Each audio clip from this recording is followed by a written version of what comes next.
At harvest time, the air is filled with the smell of fresh fruit and vegetables. The engines happily deliver their loads to market. But one day, mist and rain swirled down Toby's line. Percy was delivering a load of fresh tomatoes. Suddenly, he felt a big bump. "Bust my buffers!" Percy cried. "What was that?" The guard put out the warning flags, while Percy's driver inspected the tracks. "The earth's crumbling," he said. "We must tell Sir Topham Hatt," decided Percy. Percy puffed back as fast as he could.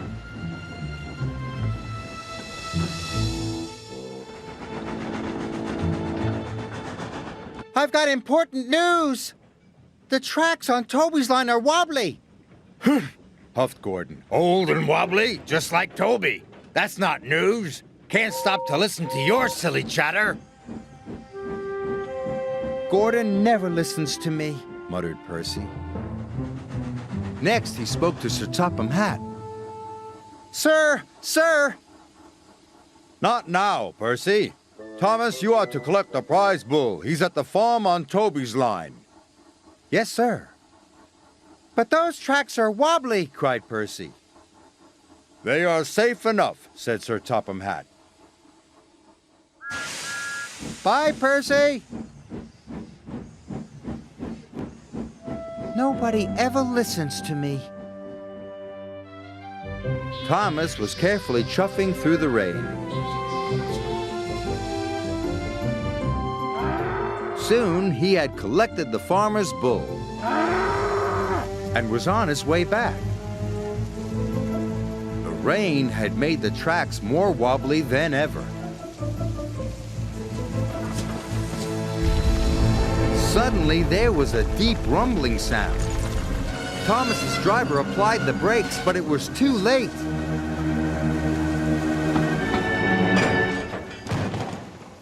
"Cinders and ashes!" cried Thomas. "We're stuck!" And they were.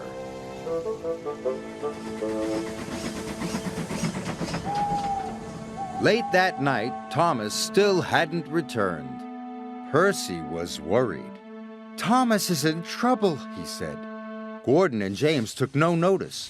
"Worry wheels?" huffed Gordon. "Fussy funnel," said James. "Please," Percy asked his driver, "can we find Thomas?" "Right away," said his driver.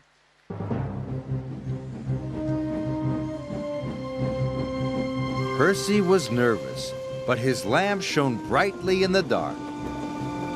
The tracks creaked and wobbled, but Percy pressed on.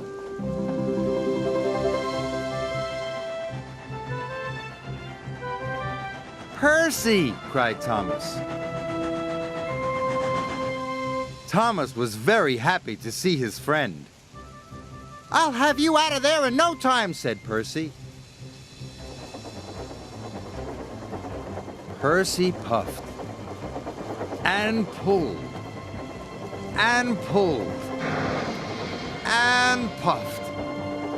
And finally, Thomas and his driver were free. "Oh, thank you," said Thomas. "I'm glad to be useful," smiled Percy. It was dawn before the track was cleared. Then Percy and Thomas made their way back home.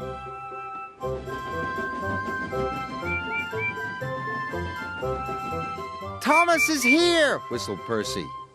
"Percy saved the day," said Thomas. Agreed the bull. "I'm sorry, Percy," said Sir Topham Hatt.